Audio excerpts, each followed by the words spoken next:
El descenso de contagios se ralentiza después de un mes de descensos que ha llevado a que sigamos avanzando en el levantamiento de las restricciones después de haber superado lo peor de la segunda ola y con la mirada puesta en Navidades. El sector hostelero está sometido a restricciones de aforo y horarios en casi todas las comunidades. Destacamos el caso de Asturias, donde los bares y restaurantes siguen totalmente cerrados, pero abrirán el lunes, y también el de Navarra, donde las terrazas ya están funcionando y podrán reabrir el interior de bares y restaurantes el jueves que viene. Y hoy reabren en el País Vasco. Estaremos allí, también estaremos en Andalucía, donde aumenta la libertad de movimiento, y en Cataluña, que están a punto de reabrir los centros comerciales. Vamos a Bilbao, a las de Maturana.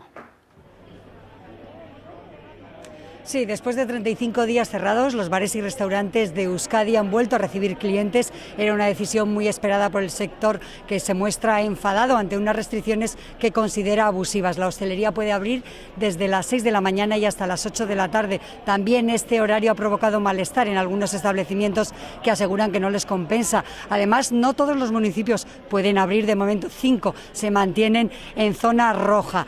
Se permite la movilidad siempre que sea dentro de cada territorio histórico y se mantiene el toque de queda a las 10 de la noche, excepto los días de Nochebuena, Navidad, Nochevieja y Año Nuevo.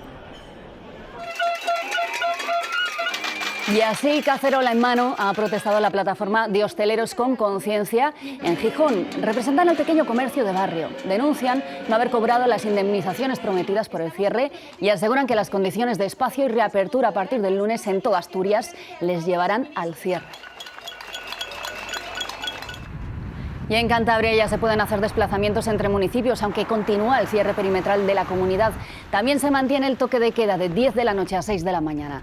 A pesar de la tendencia a la baja de los contagios, Cantabria mantiene una alta incidencia y su gobierno llama a la prudencia. También en Andalucía se permite desde hoy la movilidad dentro de cada provincia. Alejandra Muñoz.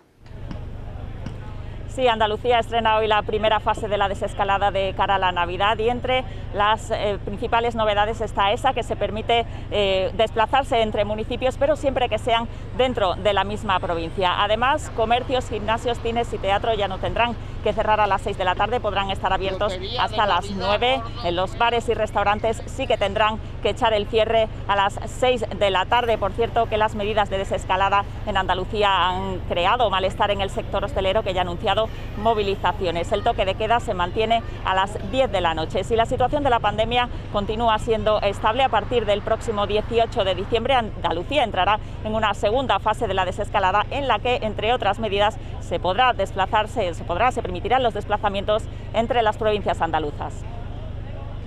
Gracias, Alejandra. Y vamos a Cataluña, donde se ha aprobado hoy la reapertura de centros comerciales con restricciones, eso sí, entre otras medidas. Clara Sedán. Sí, a partir del lunes reabren centros comerciales con un límite de aforo del 30% y se atiende así una de las peticiones del sector, que pedían volver a abrir antes de la campaña de Navidad.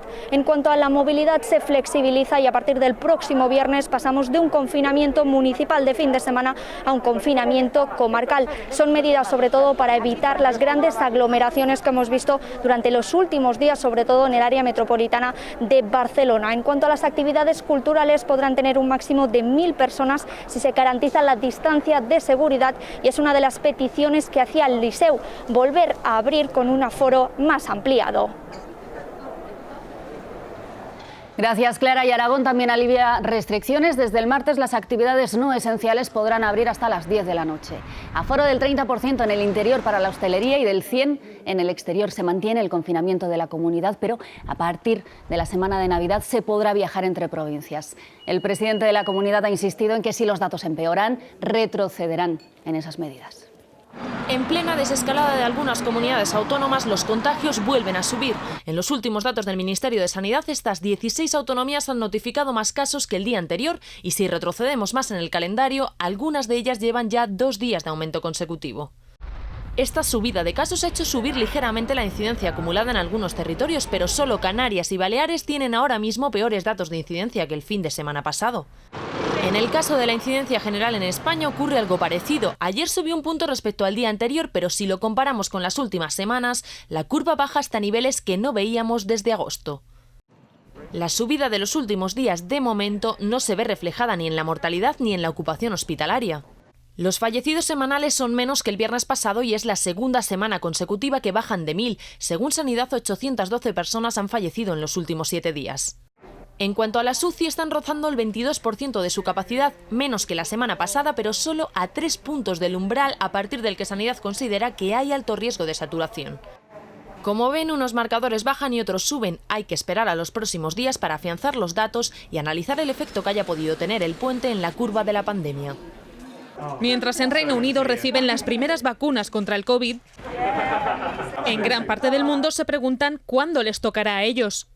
Cerca de 70 países pobres solo podrán vacunar a 1 de cada 10 personas en 2021. Hace falta una vacuna del pueblo o una vacuna universal y esto solo puede conseguirse si cambian las reglas con las que se están produciendo las vacunas y con las que se está planeando su distribución. Los países más ricos, que solo representan al 14% de la población mundial, ya han comprado más de la mitad de las dosis de las principales vacunas. Solo de Pfizer, la Unión Europea ha comprado 200 millones de dosis, Estados Unidos 100 millones, Japón 120, Reino Unido 40 y Canadá 20. Solo Oxford AstraZeneca se ha comprometido a dar el 64% de sus dosis a países en desarrollo, pero los activistas piden que compartan las patentes. Pedimos que los gobiernos apoyen urgentemente una excepción temporal de las normas sobre propiedad intelectual. Garantizaría que en otros lugares del mundo otras entidades pudieran producir unas grandes cantidades de vacunas.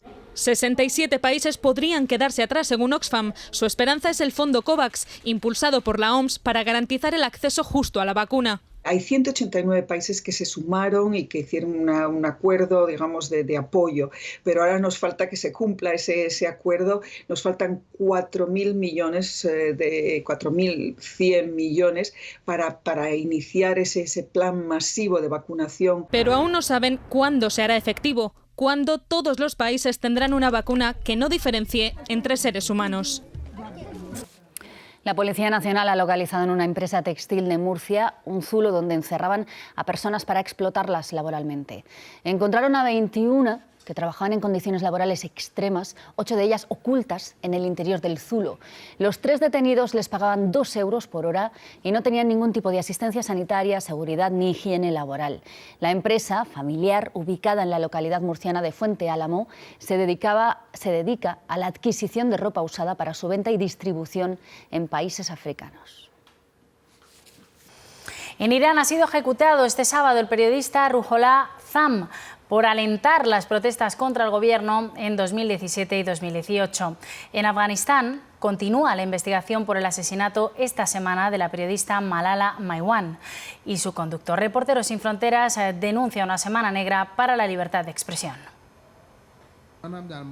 Ruhollah Zam, fundador del medio digital Ahmad News y de un canal de Twitter con más de 1 millón de suscriptores, utilizado como fuente de información por muchos de los participantes de las protestas contra el gobierno a causa de la crisis económica del país en 2017 y 2018, vivía exiliado en Francia cuando el gobierno iraní le tendió una trampa, le incitó a viajar a Irak, donde fue secuestrado por la Guardia Revolucionaria iraní y donde fue detenido.